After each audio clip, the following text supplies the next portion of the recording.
Good morning, everybody.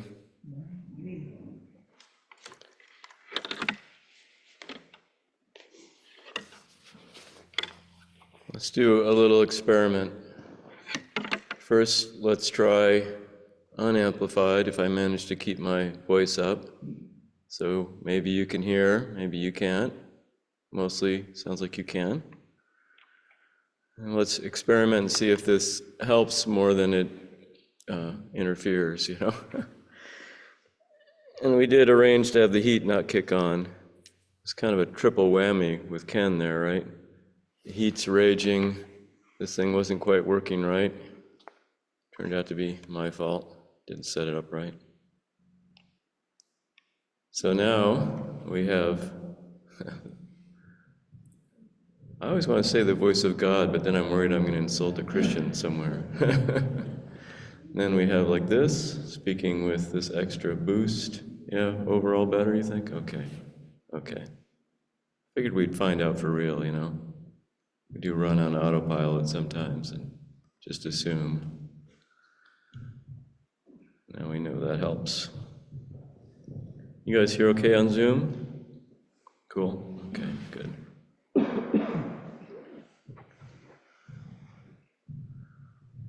Well, it seems like, why would we need a Dharma talk?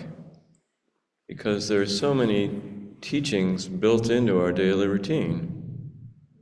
How many words of teachings have you recited already today? Hundreds? More than 1,000 maybe? Were you listening to yourself?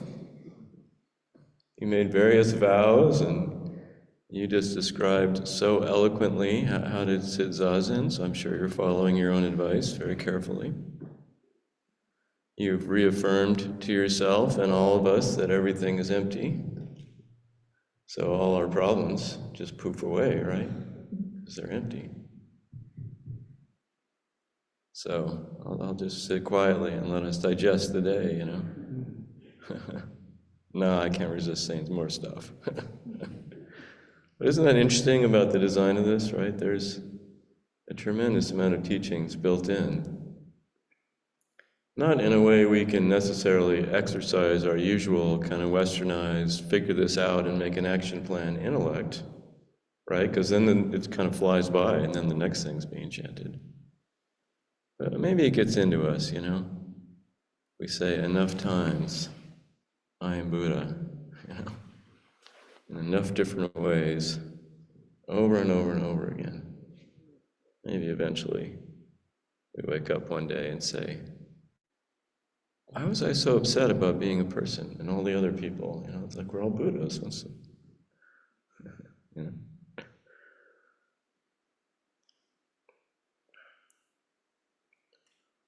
Well, here's one practice. I think all of these are implied and all that, but I want to call out one practice that's nice to play with at Sesshin. I'm working with it. And that practice is, don't control anything. Don't control anything. Notice when your preferences and opinions and righteousness spring forth in your mind and often constellate very quickly into a plan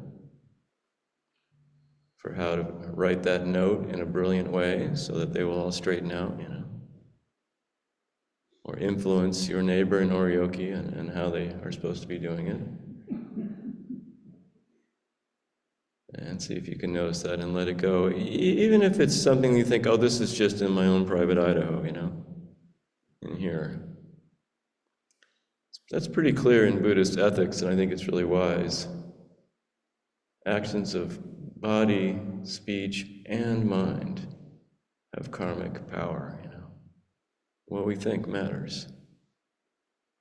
And maybe we can't necessarily control that initial thought, you know. It sparks out of conditioning, maybe out of the vast warehouse of the alaya vijnana, triggered by current events, you know. We don't know from where. something your mom said to you when you were 3, suddenly, and all these years later, you're judging somebody. But we do have a little influence over where we go from there, right? Thus, we're practicing. Thus, we spend all these hours sitting here, noticing what comes up, letting it go, noticing what comes up, not following it, noticing what comes up, not embroidering it or rigidifying it or believing it quite so much. And luckily for us, when we do believe all this stuff too much, we find out pretty quick because we suffer. Right? It hurts to be rigid. So this practice of not controlling, I think, is really powerful and really endless. And extra rich if you're in like some leadership role or even worse, a teacher role, where you are supposed to open your mouth a little bit. Can I open my mouth in a way that's supportive of the emergence of what's really true here, not what I think should happen. And the teachers see Chris and I trying our darndest not to make you into something we think you should be. You won't do it anyway. But to support you in being who you really truly are, right? That's our job. Impossible, wonderful job. And that's all of our jobs, right? To support ourselves and each other in being who we truly are. And chances are pretty certain that that doesn't line up with our current reactive opinion about this, that, or the other, right? Even though, the more stuff you study, the more nice spiritual language you have to hide it in, Oh, you should really let go,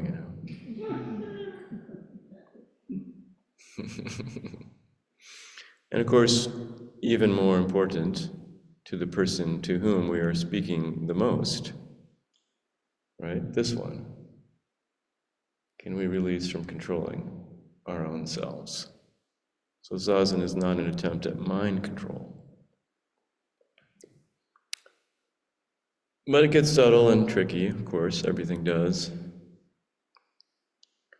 But what's really great, like one of the great gifts of Sesshin, I think, I've always appreciated this, and I forget, and then I come back here and I'm like, oh my gosh, wow.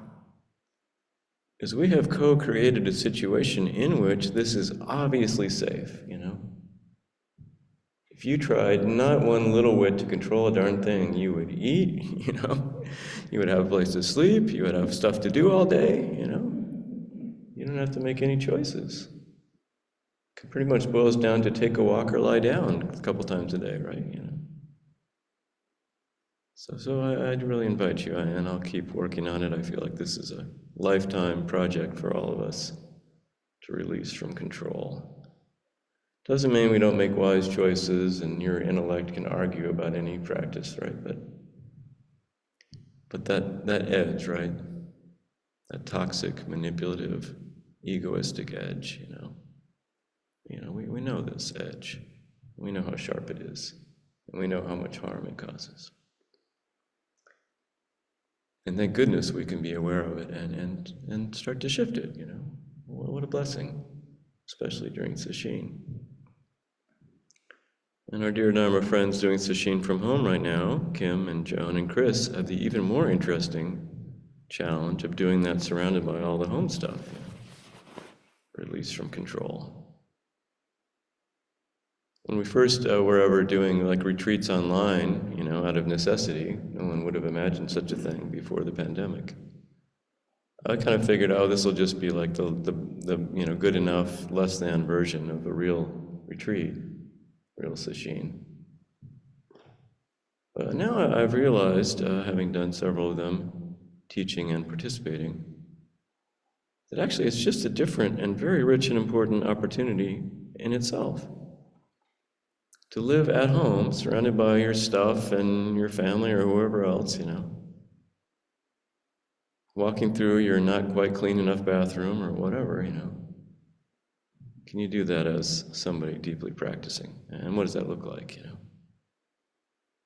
What does it look like? What does it feel like? So I think that's a great blessing, so I'm glad you three are doing that. Of course, we would love to see you here too, but it's great that you're there. So.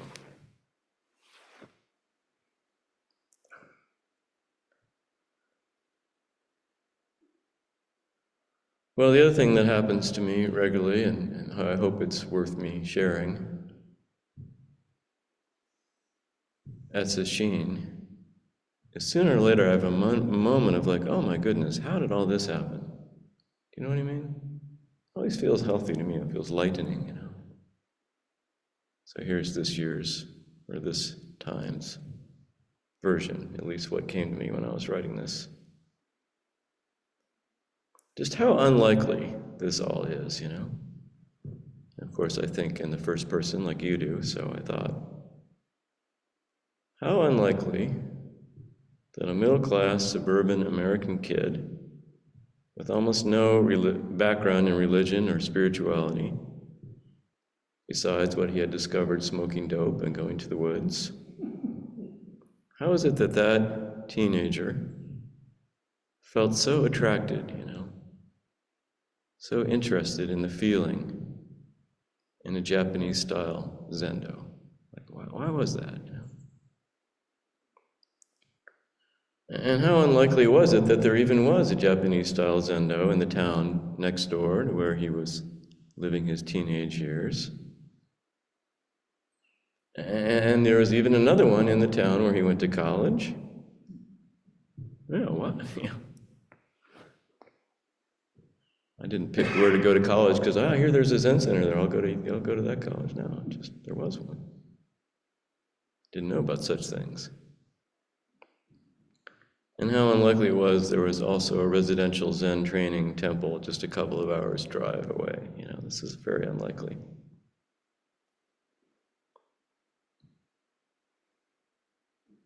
And how unlikely that then 20-something, maybe I was 19 or 20, I forget, when I first went to Green Gulch.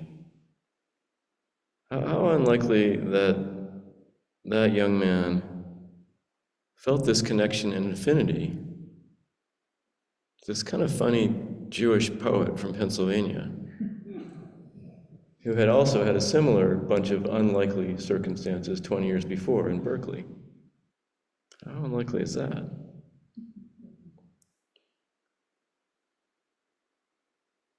And then how even more unlikely that this same Jewish poet Zen teacher was more than willing to fly up here from California to lead and teach in Bellingham and Vancouver 6 times a year. 6 times a year. To nurture the emerging Zen Sanghas up here. At first it was kind of one Sangha, moving back and forth. And little by little, 2 Sanghas. And how unlikely that we also found, this is like, it just keeps going. And each of you has your own version of this, you know. Anyway, how unlikely we found a Christian church camp that was open to sharing their space for Zen retreats. Inconceivable. And that continued to happen for over 30 years, to the point where I was marveling at this too. We showed up here on Thursday, and basically everything's unlocked and nobody's around, and it's like, yeah, sure, it's yours, you know. It's unlikely, right? You know? We're basically gifted this place. We had to pay, you know, a moderate fee for sure. Help them out. But how unlikely is all this, you know? And don't get me started about buying an office building, you know? Spending $500,000 remodeling it. Like, what? It's impossible. All this is very impossible. But life is impossible, right? And unlikely. You know? And isn't it great when sometimes we get up from our grindstone, you know, and remember, oh, wow, this life of mine is a miracle. It's true for every one of us, right? It's just I happen to have the microphone, so I'll tell you my version. So this changes us, I think, when we remember these things, releasing from control and the miracle that it all is.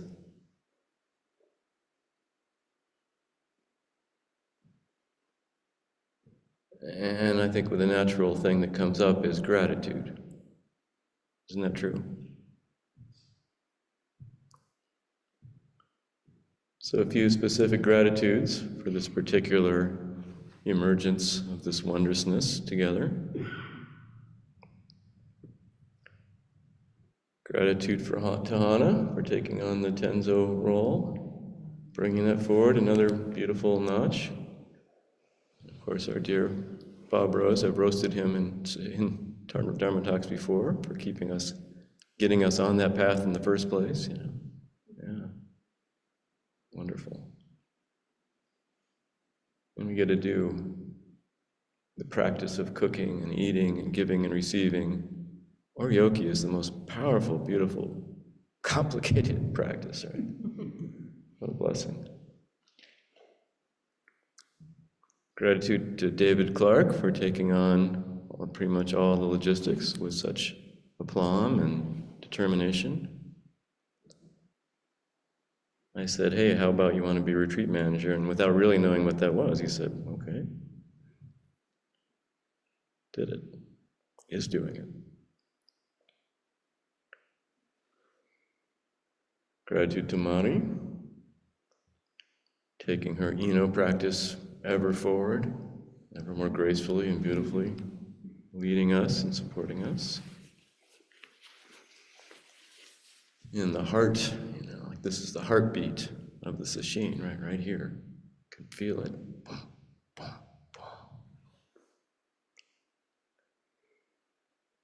Towards Shuso Ken. Where'd he go? There he is. I was like, God, did he bail? He made it this far.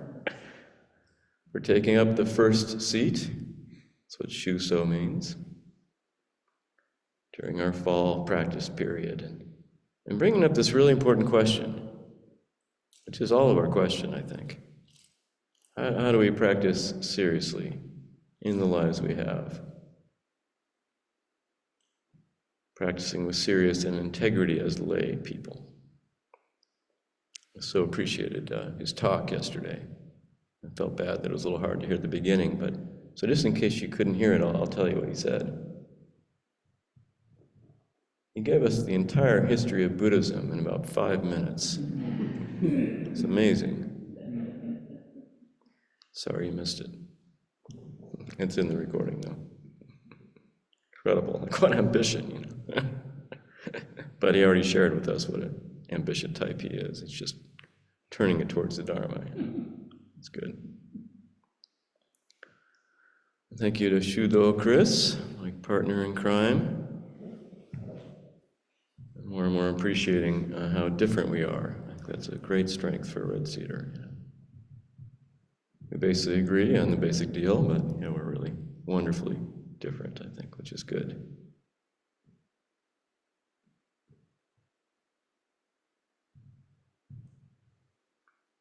So let's continue with this question that Ken has brought to our attention.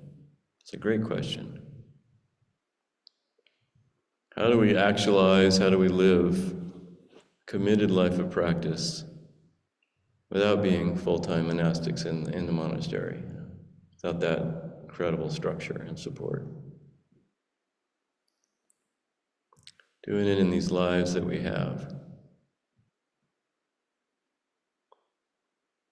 Well, at the moment, our practice actually does look like monks at a monastery. So that appears to be part of the answer. That with a fair amount of effort and determination and working together skillfully, as part of our lay practice, we taste. We taste monastic practice. That's what we're doing here, living as monastics. For these days, we are full-time.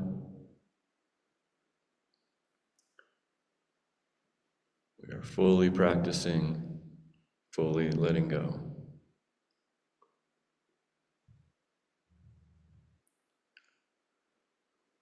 And then we'll go back, right? Then we'll go back.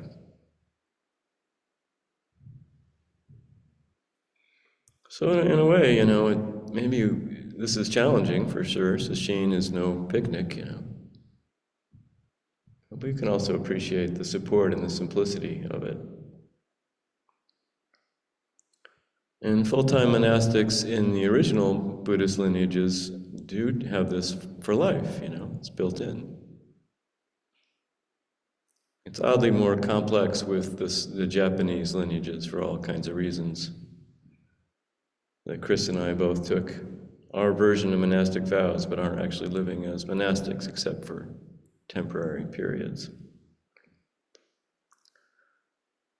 Which we're doing together right now, so it's an interesting continuum between priest and lay person in our communities. But a useful one, a useful one. We could give up on all this, ritualized and leveled and, labels, right? We're wearing labels. Got my label on. We could just sit together as equals in a circle. And people do, right? That's a good way to practice. I've known many groups like that. And my experience so far is that groups like that are helpful and lovely, and they actually don't last that long. They're great for a while, There's something about the structure that we have agreed to carry on forward from what we received from Japan that helps us with the hard part of this, right? Which is endurance over years, decades, and lifetimes. Because we know that's what it takes. Conditioning is deep and tangled. We chanted that this morning too. Did you hear what we were chanting? About your ancient twisted karma? We're twisted. And we're lovely beings at the same time.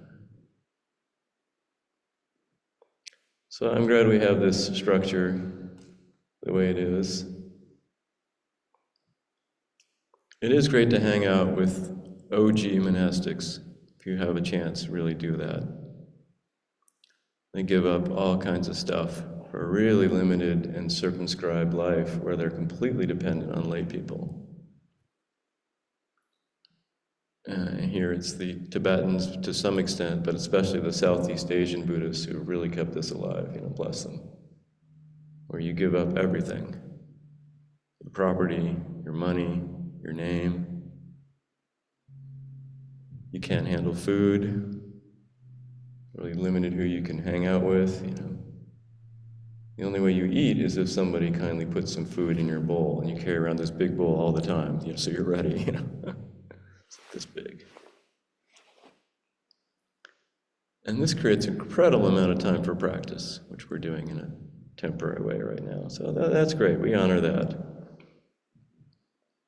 It's just not part of our practice tradition. And I actually just want to mention as a by the by, our dear friend Michael Dietzel is right now in India with just such a group of Western-born Thai forest tradition monastics, and they're doing together a tour of sacred sites in India. I'm looking forward to hearing all about it. He sent some pictures. It's amazing. And maybe I can work with him to invite one of his monastic buddies up to Bellingham, receive some teachings and hang out and enjoy that incredible example.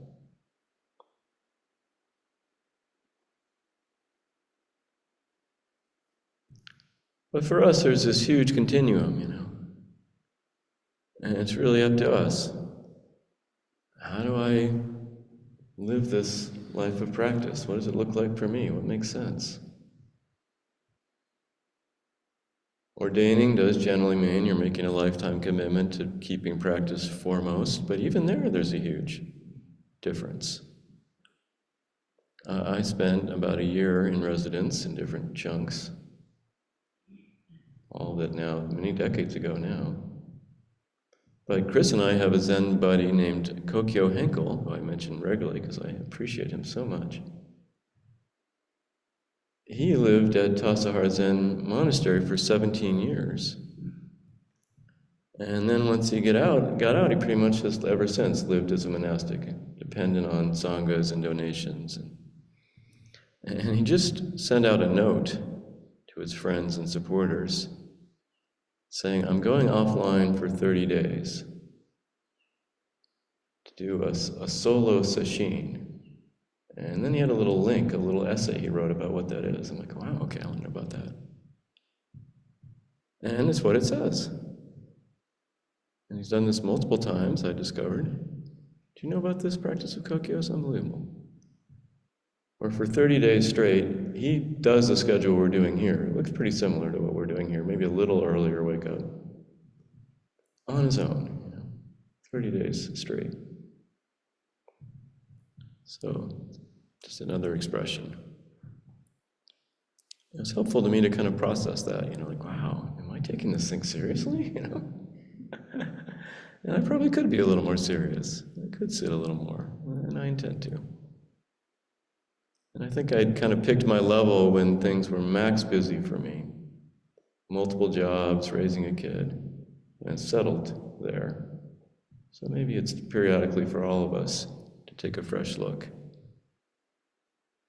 Maybe something could shift here in my life as a serious lay practitioner. In my being and choice about how I express practice. So we'll see how I do. I don't know about 30 days, but I thought, I could at least do 7 days? And I thought, I could at least do 3. I think I kind of am hanging there now. Then my mind said, well, we could do 1, no 3. So I'll let you know if I manage to follow the schedule. I might have a chance to do that. And of course, there's no right answer, right? If you're in Sesshin at Samish or in practice period at Tassajara, where our dear friend Sesshin is right now, there it's pretty clear. You follow the schedule. We have to create our own schedules. It's harder and richer. And after mega idealizing the monastic when I was first in the big centers when I was starting, I've kind of realized there's stuff that we do that they could learn from too. If you go to the monastery in America as a young person and you stay there for a long time and come out, and I've met folks who did this. Kokyo is particularly well adjusted, but many have a really hard time. Really hard. You can imagine, You come out and you try to get a job and you don't got a resume, Why are you 40 years old with no resume? So it's very confusing and hard, and we don't offer, a full living to that many Zen students, that many priests and monastics. So in a way, we had really good fortune to have this be in this in-between place, where we got to figure out how to successfully live a lay life in the world as it is and as it's changing, as serious practitioners. And miraculously, we don't give ourselves much credit for this, but we are, every one of us, pulling this off, right? You're here, apparently, Presuming your life's not completely falling apart, maybe more or less, but, can function. It's amazing.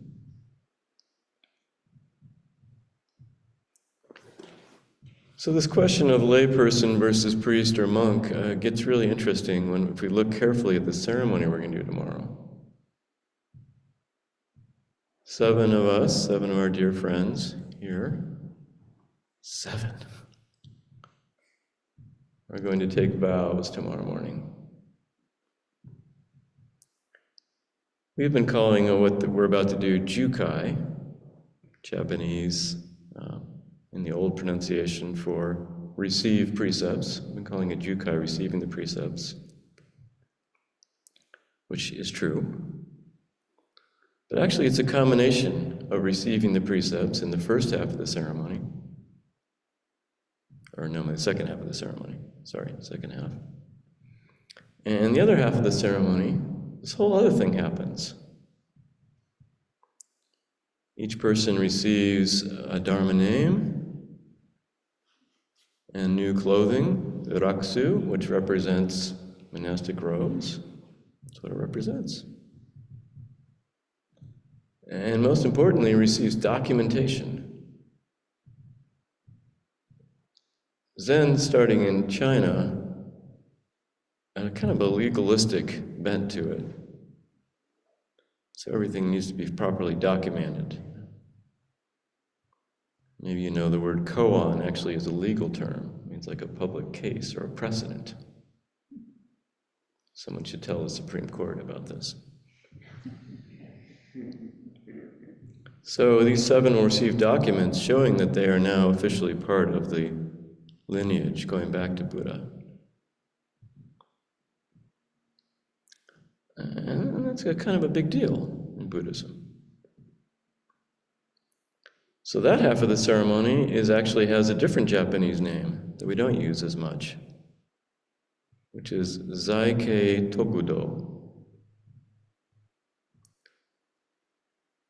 And Norman always would tell us that Zaikei Tokudo, that part, receiving all the stuff and joining the lineage, means staying at home and realizing the way. Beautiful, huh? Staying at home and realizing the way.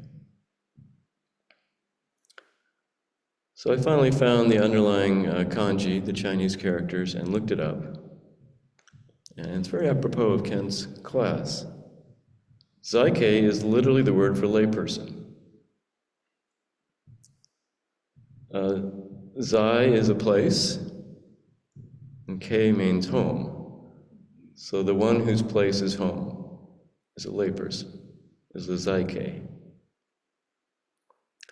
And Tokudo literally means become a monk. Yeah. And when I started, they used to call the ceremony in English lay ordination, which I thought was so weird and oxymoronic, I dropped it. Like, that's confusing. But actually, that's what it is. What a wonderfully confusing and ambiguous thing we're trying to do here. No wonder we're a little confused. And there's a different ceremony, which we have seen recently in Bellingham, and many of you were there for one or both of these, in which Sesshin and Rezala became priests, our version of the monastic ordination. And that ceremony is called Shukkei Tokudo. Zaikei Tokudo versus Shukkei Tokudo. And underneath there's 4 Chinese characters. So each word sounds like a word to us is 2 characters. Zai and Kei Toku Do. Shu Kei Toku Do. So only one character is different, the very first one. So that's how much difference there is, you know, just a little change in trajectory. Oh, I was talking to the ordained people here and I didn't mention Ryushin Kei, sorry.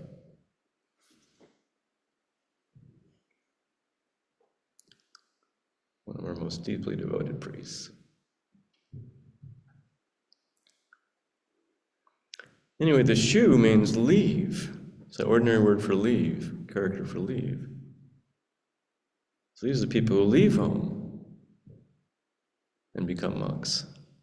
So stay home and become a monk, or leave home and become a monk. So what do we make of all this? Well, studying all this with Ken, what's coming to me right now is maybe what it means is to take the ceremony, to participate in the ceremony of Jukai / Zaikei Tokudo. It's all about becoming fully yourself. To really be a lay person, you know. Be a lay person who knows she's Buddha, knows he's a monk. Living a lay life completely, you know, no pretenses, you know. wearing your ordinary clothes, except occasionally throwing this little thing on top, But living this life, in the seriousness of all monastics. And every time I think about it, I love the title that they picked for the new collection of Suzuki Roshi teachings, Becoming Yourself. So maybe that's what Zaike Tokudo means, becoming yourself, fully yourself. At home with all the stuff, the kids, the job, the history, the resume.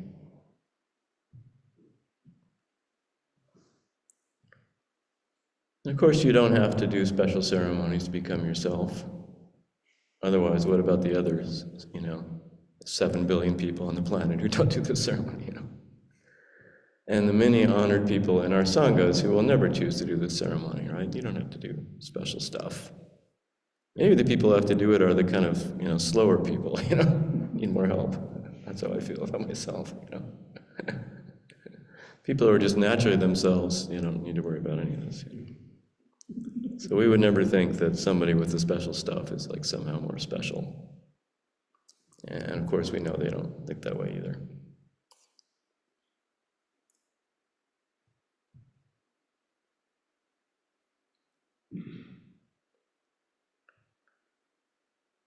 So Ken, the first sutra Ken had us read about this people serious about becoming themselves, the lay people, with an incomprehensible title we've given up on, is a conversation, you might recall, if you were in the class, between Buddha and a layperson named Ugra. I love that name, Ugra. And Ugra asked the Buddha how lay people should practice.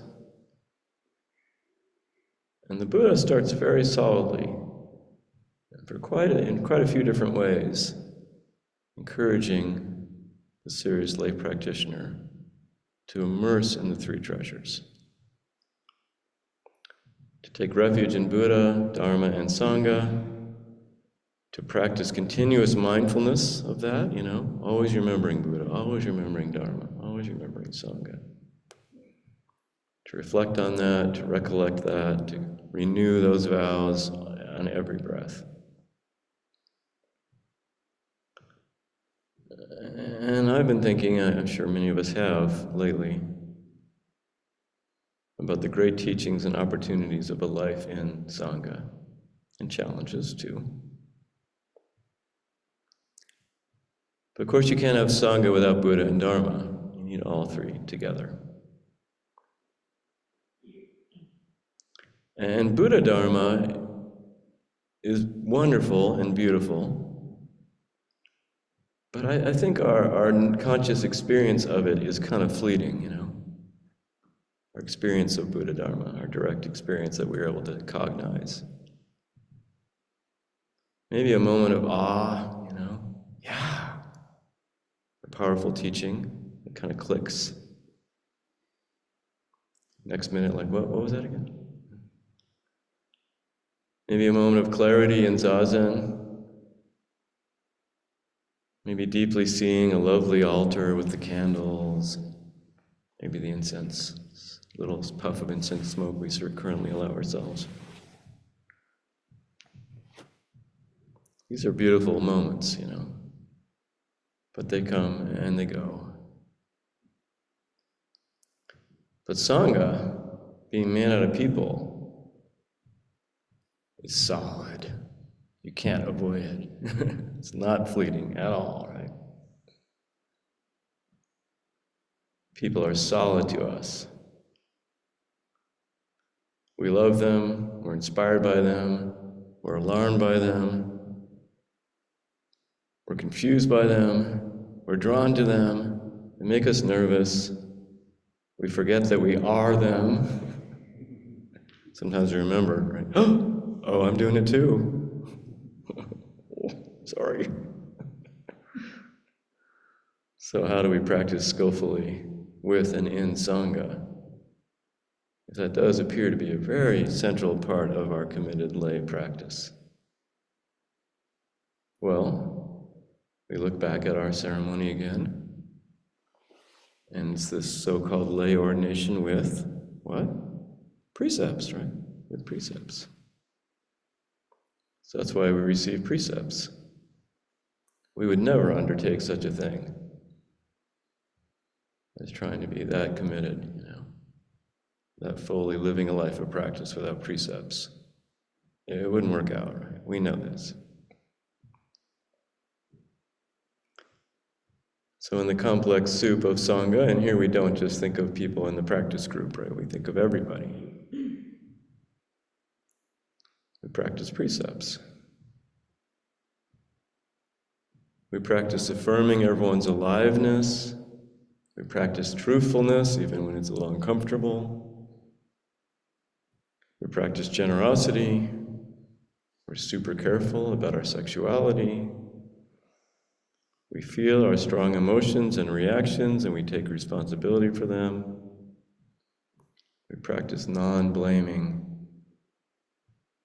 And we circle right back to understanding that every moment is not me trying to work this out with you. Every moment is Buddha, Dharma, and Sangha together, right? Every moment is this awakening.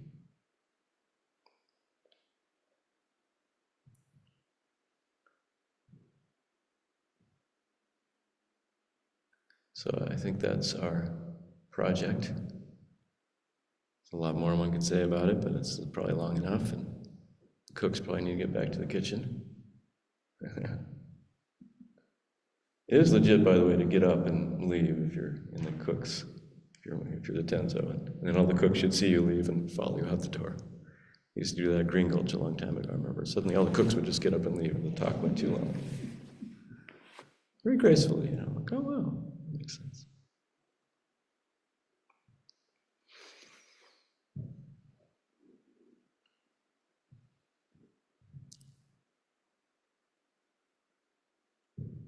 So if there's anything useful to you and all that,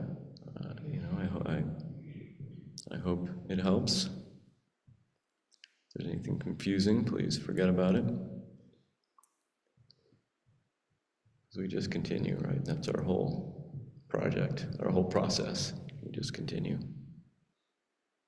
Doing our best, falling down, getting up, forgiving each other, forgiving ourselves for forgetting that we're Buddha. Luckily, we remember sometimes too.